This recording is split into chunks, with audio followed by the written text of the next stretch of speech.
그럼 자명이라는 말씀 있잖아요. 예. 자명이라는 거는 내가 스스로 자자 밝은 명자잖아요. 예. 내가 스스로 밝아진다는 말인지 그렇지 않으면 자연히 그런 상태가 된다는 말인지 어떤 건가요? 예. 네, 자자는 스스로 자자고 자기 자자가 아닙니다. 자기 예, 자기 자자가 아니라 스스로 자자지요. 스스로 자. 예. 그러니까 자명 스스로 밝음이라는 겁니다. 즉 추워도 이것이 뭔가를 판단해야 될 그런 문제가 아니라 이런 겁니다. 명약 관한 문제라 이런 말인 겁니다. 그러니까 전혀 이게 뭘까 또는 그것이 뭐다라고 하는 아예 생각할 필요도 없는 너무나 분명한 사실 상태, 그런 상태를 자명이라 이름합니다. 자명하다. 그렇습니다. 그렇습니다. 그러니까 우리가 이 자명한 사실에 대해서 우리는 가령 뭐가 옳고 그러다라고 뭐라고 그럴까 생각해서 판단해야 될 문제가 아니죠. 이런 것이 전혀 필요가 없는 거죠. 바로 그런 상태를 이야기합니다. 우리는 통상 어떤 사실에 부닥치면은, 어떤 사실이 보이든가 들리면은 이게 뭘까라고 또는 이게 뭐야라고 규정, 단정, 평가, 판단을 합니다. 또는 뭐라고 해설을 한다든가 라고 하든가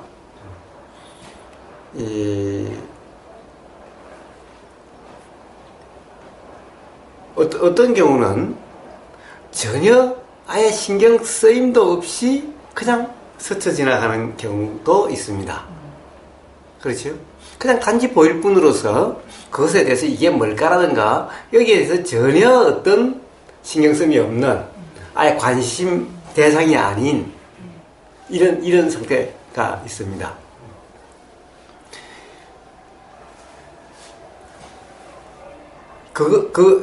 그런 상태가 이게 눈앞에 있어도 지금 이 순간 이게 입에 들어가도 그런 상태가 있고, 또 하나는 이게 뭘까? 맛있는데?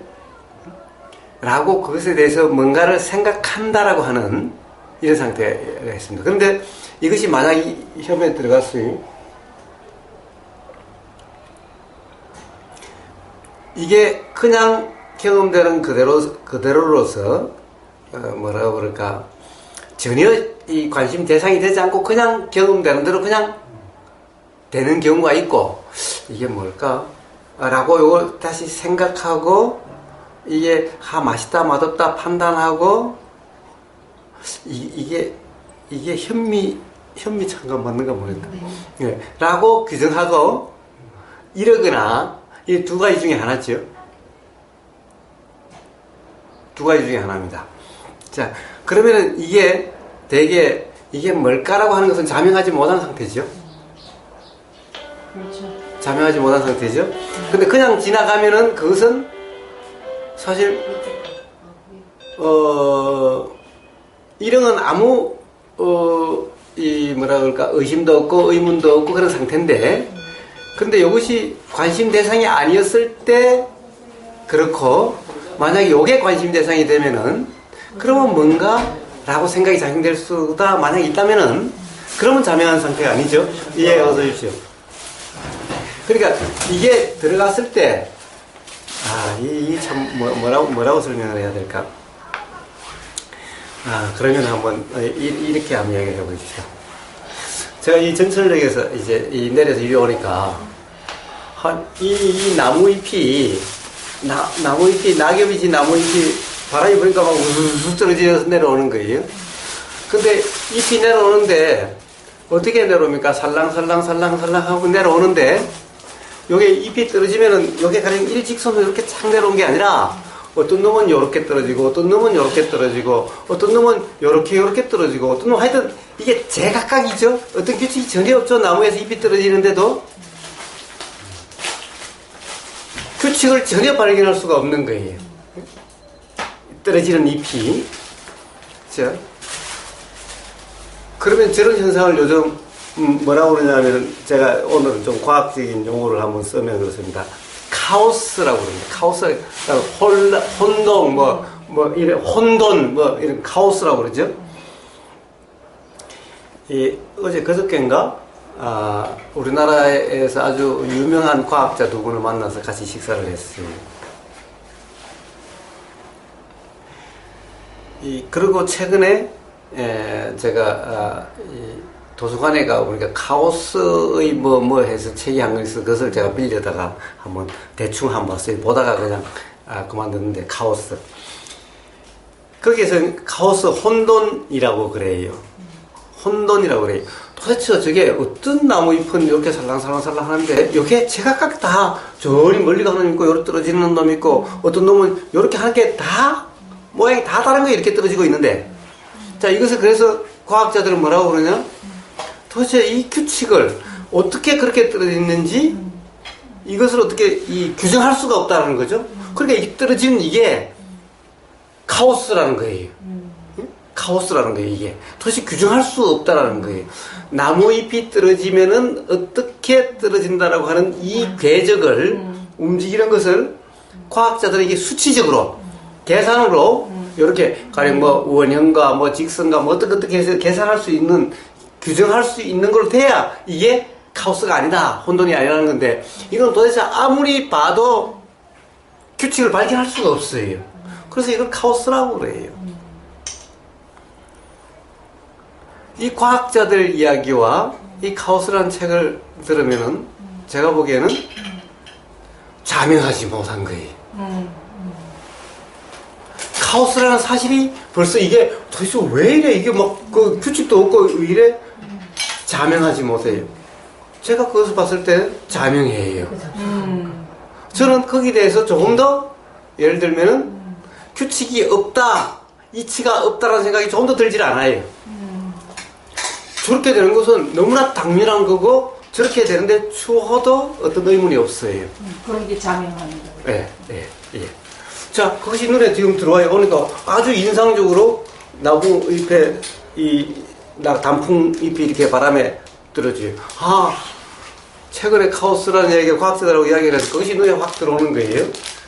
저런 걸 카오스라고 그러는데 저렇게 막 나무 잎에 우수수 떨어지는 것이 제각각으로서 도대체 나무 잎에서 땅위까지 낙하하는데 어떤 수치화랑 어떤 규칙으로 규정할 수 없다는 거죠. 요 나무니까 요 나무 잎은 제각각 떨어지는데 이 불규칙성, 규칙을 도대체 패턴을 잡을 수 없는 이걸 카오스라고 그러는데 제 눈에는 이치가 너무나 분명한 거예요. 어느 하나도 이치에 은남이 없고 전부 이치대로 되고 있는 것인 거예요. 그러니까 저한테는 조금 더 일말의 의심이 없어요. 그리고 그렇다고 해서 모른다도 아닌 거예요. 이렇게 떨어지고 있는 것이, 이렇게 살랑거리는 것이 모른다도 아닌 거예요. 이 상태가 자명함이라고 이러는 겁니다. 그런데 과학자들은 저게 도대체 왜 어떻게 저렇게 되지? 도대체 어떻게 패턴을 할 수 없고 이렇게 떨어지는 이 이치를 모르겠다라는 거예요. 이걸 발견하려고 과학자들이 수없이 물리학자들이 연구를 한 거예요. 그래서 카오스에 관한 이론들이 엄청 많이 있는 거예요.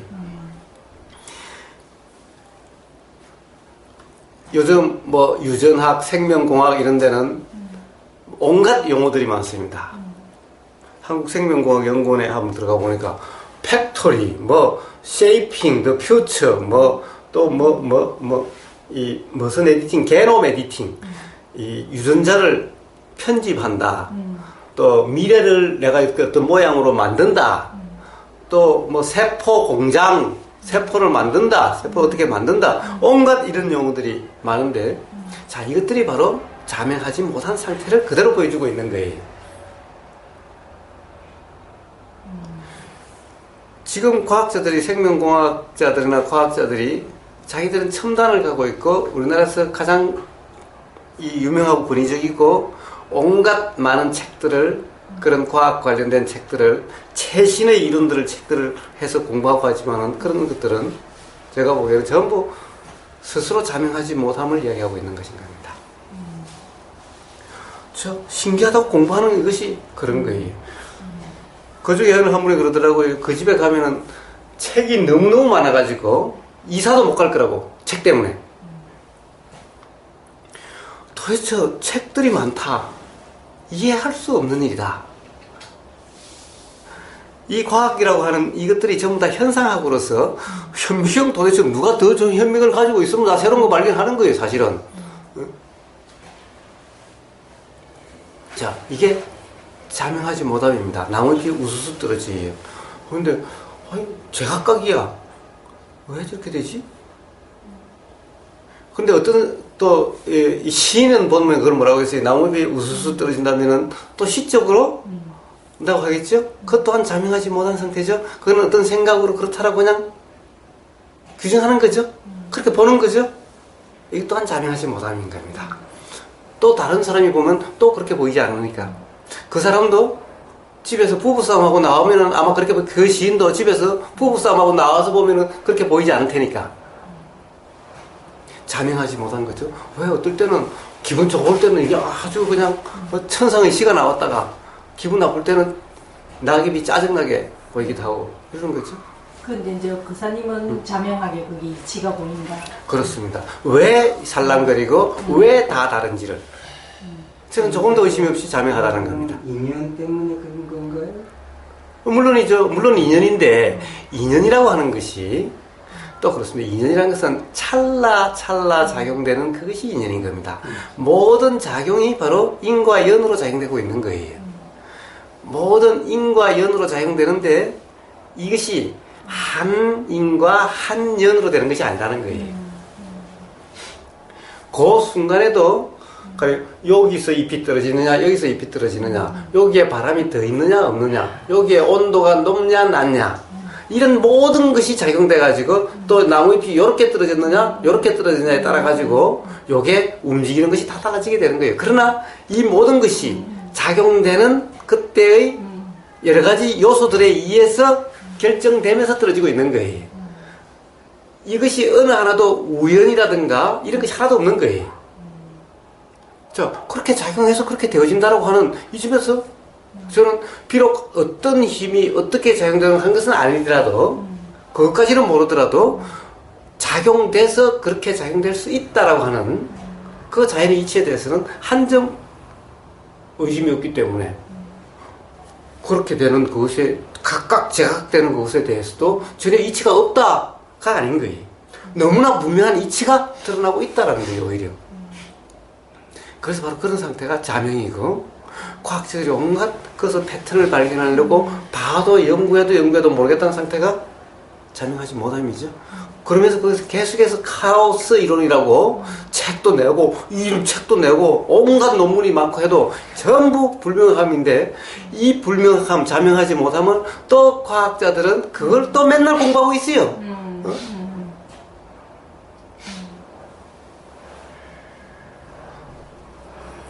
그러니 온통 관념 속에 함몰돼가지고 관념 속에서 그렇게 허우적거리고 있는 것인 거예요. 자기들은 열심히 공부하고 있고 이대한 걸 발견한다고 생각하는데 제가 보기에는 관념 속에 빠져서 관념 속에서 허우적거리고 있는 그런 것이 보인 겁니다. 이 설명이 그렇게 어떻게 이해가 되시는지 모르겠습니다만 자명함이란 너무나 그런 이치가 분명하기 때문에 판단하고 말고가 아니죠.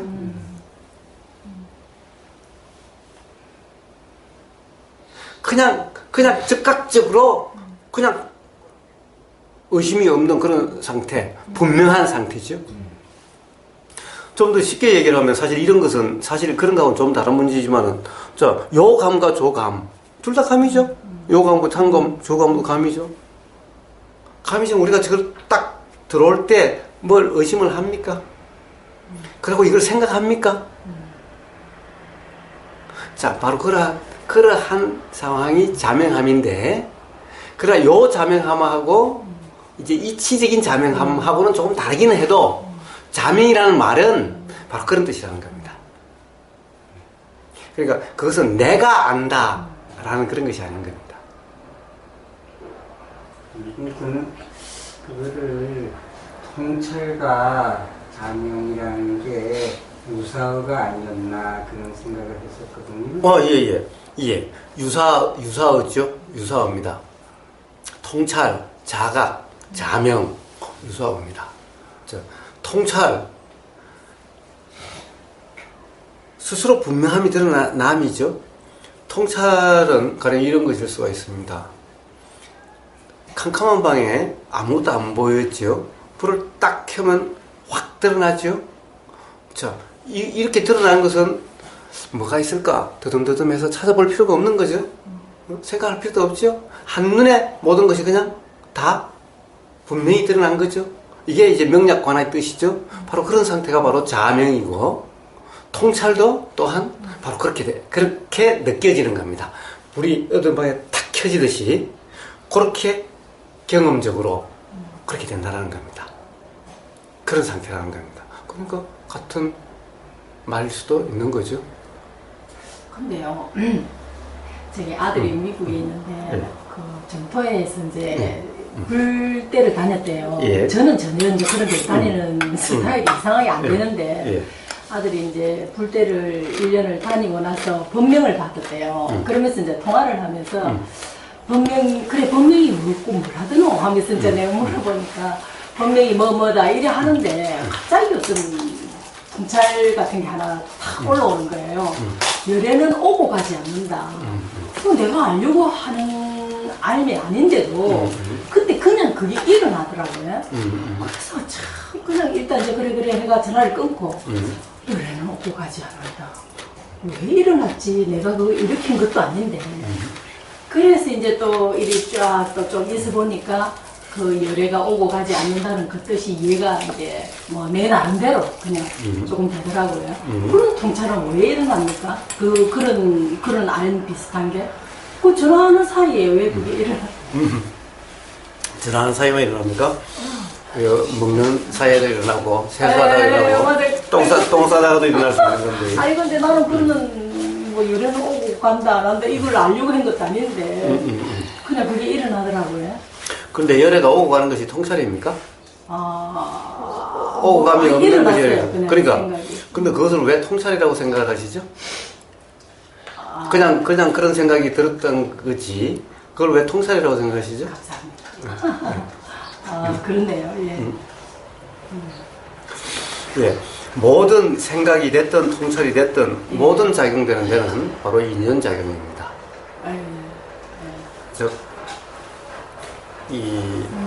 그것이 뭐 통찰이 됐든 생각이 됐든 그런 작용이 있으려면은 인과 연이 있어야 된다는 겁니다. 그러니까 가령 그것이 그렇게 색다르게 와닿는다는 것은 지금까지 열애라는 말에 뭔가 분명하지 못함 그런 것이 계속해서 있었는데 그 순간 대화하다가 문득 그것이 어떤 힌트에 의해서든 뭔가 그것이 어떤 조건이 돼서 지금까지 어떤 많은 경험들과 그 모름이 작용을 해서 그런 게 어떤 그것이 생각이든 통찰이 됐든 통찰이라고 그러시니까 통찰이 작용되는 거죠. 통찰이라고 말이 나오는 바람에 왜 그런 게 일어났는지 싶어서 저도 한번 써봤는데. 자, 일어나는 모든 것은 다 인연작용이라는 겁니다. 인과 연으로 작용된다는 거죠. 그렇지 않는 작용은 없다는 겁니다. 어떻게 우리가 그 생각과 통찰을 구분할 수 있습니까? 예. 사실은 구분할 수가 없죠. 구분할 수 있는 것도 자명하게 알아질 때일 뿐인 겁니다. 그건 뭐냐? 이치가 자명해지면은 우리가 생각이라고 하는 건지 통찰 지혜라고 하는 건지를 자명하게 됩니다. 근데 이치에 자명하지 못한 사람은 어느 것은 통찰이다, 어느 것은 생각이다 알 수가 없어요. 알 수가 없습니다. 이 이치가 자명한 사람은 구분할 필요도 없이 자명하고 자명하지 못한 사람은 구분하면은 점점 더 불명하게 되는 것이 뿐인 겁니다. 그래서 아직 스스로 자명하지 못하다면은 당연히 어떤 일어난 경험되는 모든 것을 통찰이니 생각이니 구분하면은 할수록 점점 더 불명하게 되어져 가는 겁니다. 그냥 단지 경험될 뿐. 그래서 제가 아까 그거 물어본 겁니다. 그래, 오감이 없는 것이 열인가? 열에는 오감이 없는 것인가? 그게 열의 뜻하고 무슨 상관이 있는가? 그것이 통찰인가 생각인가? 안 물어본 겁니다. 만약에 그것이 정말 통찰이라면은 그러면 더 이상 어떤 것도 이제 의문, 의심이 없는 상태일 거고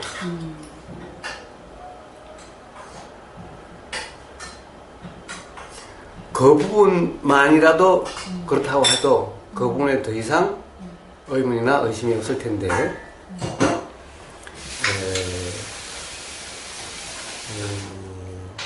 그것은 스스로 한번 자문해 보십시오. 아니 완전 뭐 자명하고 이런 건 없습니다. 네.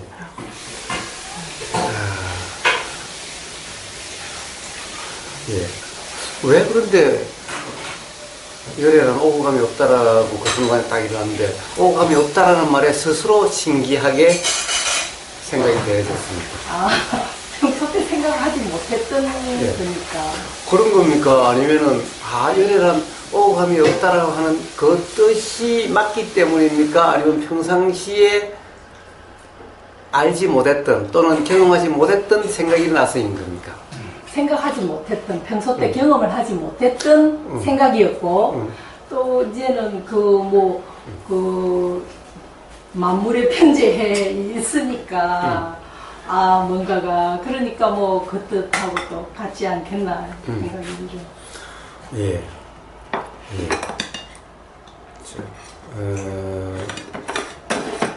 그래서 제가 한번 여쭤본 겁니다. 열에란 오감이 없다. 오감이 없다라는 말이 틀린 말은 아닐진데, 그런데 문제는 틀리게 이해하는 경우가 더 많다라는 그 말로서 오감이 없다라는 것이 온 우주에 일체에 두루한다는 말이 아닙니다. 그렇게 한다면 그것은 바로 즉 그거는 그냥 또 관념일 뿐이다 라는 것을 이야기한 겁니다. 온 우주에 두루한다, 편재한다, 상주한다. 가령 절에 가면 시방 시방에 상주하는 부처님 상주한다, 두루한다 이런 거죠. 이 열애다. 작용을 그렇게 생각해도 되지 않습니까? 그렇습니다. 작용이 그렇다고 한다면은 작용이 일어났다 사라지는데 두루한다는 말이 어떻게 있을 수가 있죠? 작용이란 일어나고 사라지고, 그래서 작용이란 그 작용에 대한 말이 되게 찰나멸한다 그러죠? 생멸한다 그러죠? 찰나생멸. 생멸하는데 일어나고 사라지고, 일어난 모든 것은 반드시 사라지는데 어떻게 두루한다는 말이 어떻게 있을 수가 있죠? 더구나 열애인데, 열애가 두루하다라면은 일어나다 사라졌다 일어나다 사라졌다 열애가 계속 일어나다 사라졌다 일어나다 사라졌다 이래요? 네. 그렇다고 한다면은 도대체 열애 오감이 없는 것이 열애다. 그러니까 열애라는 것이 우리는 통상 부처님이라고 하는 어떤 존재, 바로 상에 얽매였을 때 그렇게 되는 거죠. 열애는 상이 아니죠. 열애는 상도 아니고 존재도 아니고. 그래서 열애라는 것은 말 그대로 그냥 이렇게 작용되는 그대로 이것을 갖다가 열애라고 하는 것이 즉 존재가 아니다 이 말이죠. 존재가 아니다는 거죠. 저는 그는 뜻습니다. 그러니까 우리가 걷는다. 그래서 간다, 온다라는 거죠. 간다, 온다라는 것은 이것을 존재로 보기 때문에 간다, 온다가 있죠. 사실은 매 순간 보이고 들리고 냄새 맡아지고 맛보여지고 그리고 생각이 작용되고 의도가 작용되고 그 의도가 현상으로 드러나는 즉 의도 작용되는 그것이 이렇게 보이는 것이죠. 매 순간 그렇게 작용되는 것이지 찰나면 하는 거지 존재가 왔다 갔다 하는 것이 아닌 거예요. 계속 움직인다고 하는 것도 뭐가 움직이는 것이 아니라 계속 작용이 계속 있는 것일 뿐인 거예요. 그러니 오감이 없죠. 바로 그렇게 작용이라고 하는 작용의 연기 상태일 뿐이지 작용의 연기만 있지 존재가 없다. 존재가 가고 오고 감이 없다. 이것이 오고 감이 없다는 뜻인 겁니다. 바로 그런 상태를 이름해서 그냥 어떤 관념도 없는 바로 그렇게 작용되는 것이 현상일 뿐이라는 것이 이치가 분명한 그래서 나는 나라는 존재가 아니다. 바로 그러한 자연 현상일 뿐이다. 라는 표현이 열애입니다. 그래서 부처님은 당신을 열애라는 표현을 즐겨 쓰셨죠. 즉 제가 맨날 제가 뭐냐라고 보면 저는 자연이다. 자연의 일부일 뿐이다. 라는 말과 같은 말이죠. 자연은 일어나고 사라지고 계속 생명하는 거죠. 그냥 그런 것일 뿐이지. 이게 나라고 하는 어떤 실체가 있는 것이 아니라는 거예요. 이라는 말도 그와 똑같은 말일 뿐이지. 그러니 당연히 오감이 없죠. 오감이 없는 겁니다. 자, 이렇게 이야기한다면은 맞을 수 있겠지만은 시방에 두루한다라고 한다면은 그것은 바로 열애를 어떤 존재, 부처님이라고 하는 어떤 상 이렇게 하고 있다면 그것은 관념적인 생각일 뿐인 거죠.